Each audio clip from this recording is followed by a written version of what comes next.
Olá, meus irmãos, Deus abençoe, seja bem-vindo à última aula de eclesiologia. Então, que caminhada longa nós tivemos aqui, quanto aprendizado. Eu tenho certeza que você vai olhar para a igreja de forma diferente a partir dessas aulas. Eu quero terminar esse módulo fazendo um resumo e uma aplicação prática da eclesiologia. Então, depois de percorrer toda a riqueza da doutrina da igreja, nós falamos sobre a sua natureza, a sua missão, símbolos, unidade, autoridade, culto, santidade, papel social e esperança futura. Agora nós chegamos em um momento que eu quero fazer essa síntese e uma aplicação prática. A eclesiologia não é apenas uma reflexão acadêmica, não, mas um chamado para que cada cristão viva sua fé de forma integral dentro do corpo de Cristo. Na igreja que Jesus sonhou, eu escrevi assim: a igreja não é uma teoria, mas uma realidade viva. Jesus sonhou com uma comunidade de fé que vive o evangelho em cada detalhe da vida. Então vamos passar por algumas revisões. Natureza da igreja. Ela é uma comunidade chamada por Deus, eclésia. Ela é o corpo de Cristo, a noiva do Cordeiro, ela é o templo do Espírito Santo, ela é a família de Deus que nós fazemos parte. Então, essa é a natureza da igreja. Qual é a missão da igreja? Glorificar a Deus, proclamar o Evangelho, fazer discípulos e viver como testemunho do reino. Então, essa é a missão da igreja. Qual é o propósito da igreja? Adorar a Deus, edificar os crentes e alcançar o mundo. Então ela adora a Deus, edifica os crentes e alcança o mundo. A igreja deve cumprir esse papel. O Wayne Grudem diz assim: a igreja é a comunidade dos crentes em Cristo em todos os tempos e lugares, chamada para adorar a Deus, edificar os crentes e testemunhar ao mundo. Pastor, qual é a importância da igreja? Só pode me relembrar a importância da igreja para essa vida em comunidade? Eu te explico, vamos lá. A vida cristã, ela não é individualista. Não tem igreja no singular, igreja no plural. Não? A vida da igreja é comunitária. Comunhão é o quê? Partilhar a vida em Cristo. Amar, perdoar, encorajar, servir uns aos outros. A igreja, ela precisa estar em comunhão. Então não há como eu viver a vida cristã de forma individualista. Eu preciso viver em comunhão. Eu preciso ter o discipulado, é aprender a obedecer tudo que Cristo ordenou. E aonde que eu vou aprender isso? Na igreja. Na vida comum da igreja, onde eu vou sendo ensinado a viver essa realidade. E é na vida da igreja, na comunidade, aonde a edificação espiritual. Eu vou crescer em santidade, eu vou crescer em fé, eu vou crescer em maturidade dentro do corpo. No livro Não Desperdice a Sua Vida, o Samuel escreveu assim: viver isolado é desperdiçar a vida. O cristianismo é chamado a ser vivido em família, onde uns cuidam dos outros e todos avançam juntos. E qual é o papel da igreja? Eu quero te lembrar. Cada crente é chamado a assumir a responsabilidade do corpo de Cristo. Se você foi plantado por Deus em uma igreja local, você tem responsabilidade. Uma delas, servir. Aí você vai usar os seus dons, seus talentos, para edificação mútua. A Bíblia fala que o Espírito Santo ele concede dons a todos. Então você recebeu um dom ou alguns dons do Espírito. E você deve usar esses dons para edificação mútua. A igreja, além de servir, ela vai evangelizar. Ela vai testemunhar de Cristo com palavras e ações para os de fora. Então, nosso chamado é sermos testemunha para os de fora. E além de evangelizar e de servir, ela vai promover unidade. Porque quando nós vivemos em amor, em humildade, em perdão, nós vamos transmitir uma mensagem poderosa para o mundo. No livro Uma Nação de Profetas, eu escrevi assim: a igreja cresce quando cada membro entende que é sacerdote, chamado a ministrar e a servir. Não existe espectadores no reino, apenas participantes. Então, de forma prática, a eclesiologia, ela nos faz ela faz sentido se ela for vivida no dia a dia. Então, tudo que você aprendeu aqui só vai fazer sentido se você viver no dia a dia. Isso vai incluir o quê?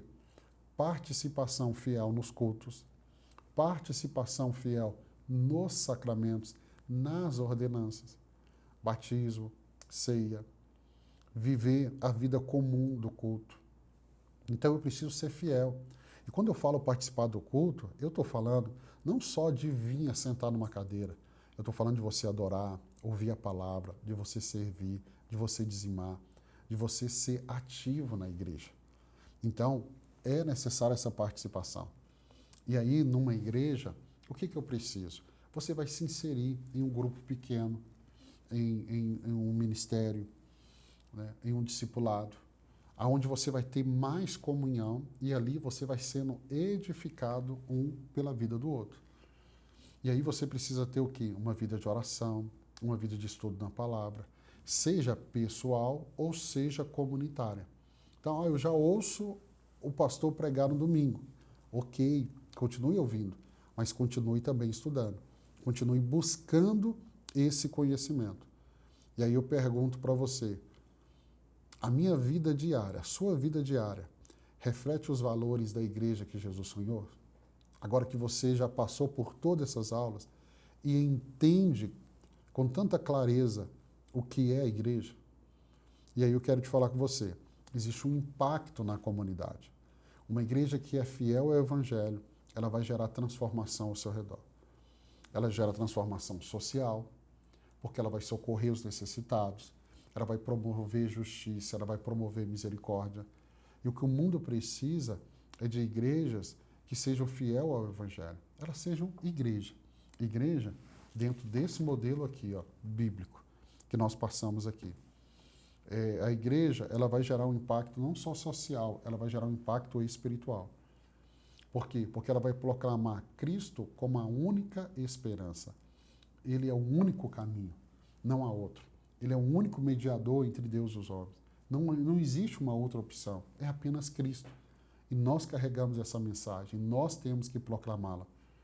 E a igreja vai gerar uma mudança cultural, porque ela vai gerar uma influência, trazendo os valores do reino em ética, em arte, em educação, em serviço público. Ou seja, a esperança do mundo é a igreja. É a igreja. Mateus 5,14, vocês são a luz do mundo. Uma cidade edificada sobre o monte não pode ser escondida. Deus não quer esconder a igreja. Deus quer que a igreja brilhe. Por isso que nós passamos aqui nessa matéria de eclesiologia entendendo tanto o que é a igreja. Então não leve só uma teoria, coloque isso na prática. E aí eu quero terminar dizendo para você, a doutrina da igreja, ela nos chama à fidelidade. Não tem como eu passar por um estudo de eclesiologia e não entender que Deus está nos chamando à fidelidade. Apenas a fidelidade, pastor? Não. A fidelidade ao compromisso e amor. Seja fiel, seja comprometido e ame a noiva de Cristo. A igreja que o Senhor te plantou. A igreja, ela não é perfeita. E a razão dela não ser perfeita é porque eu e você estamos nela. E nós não somos perfeitos. Mas a igreja é o lugar onde Deus decidiu manifestar a sua glória. Goste ou não goste, Deus escolheu a igreja, o lugar para manifestar a sua glória. E Deus escolheu ela como lugar onde Ele vai salvar vidas, transformar a história. Eu quero terminar com uma frase. Amar a Cristo é amar a igreja. Ser fiel a Cristo é ser fiel à igreja.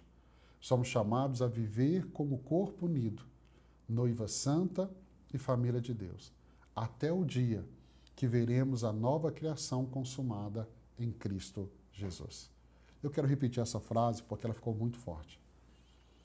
Amar a Cristo é amar a igreja. Então não diga que você ama a Cristo se você não ama a igreja. Amar a Cristo é amar a igreja. Ser fiel a Cristo é ser fiel à igreja. Eu vejo pessoas dizendo, eu sou fiel a Deus. Será? Porque ser fiel a Cristo é ser fiel à igreja.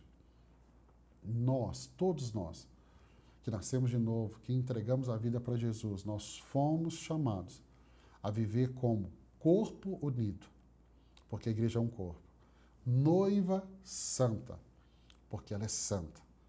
E o chamado é para a santidade. Família de Deus, nós somos irmãos, nós temos o mesmo Pai. Até o dia em que veremos a nova criação consumada em Cristo Jesus. Então nós vamos prosseguir e vamos até o fim. Ser fiel até a morte. Ser fiel até o fim. E nós podemos ser fiel até o fim, se contarmos com a igreja, com a comunidade da fé. Sozinho é impossível. Mas como corpo, como igreja, como família de Deus, nós conseguimos. Então eu quero abençoar a sua vida. Eu me sinto privilegiado de poder estar com você durante todos esses dias, estudando um tema tão importante. Sabe, se você tiver dúvida, volte nas aulas, porque nós passamos aqui de forma tão profunda, estudando sobre o que é a igreja. E eu oro para que, após esse modo, a sua visão sobre a igreja mude completamente. Ela é perfeita? Não. Mas foi ela que Deus escolheu para ser um instrumento aqui na Terra. E eu e você somos privilegiados de fazer parte dela. Deus abençoe sua vida. Amanhã começa um novo módulo. Deus abençoe você.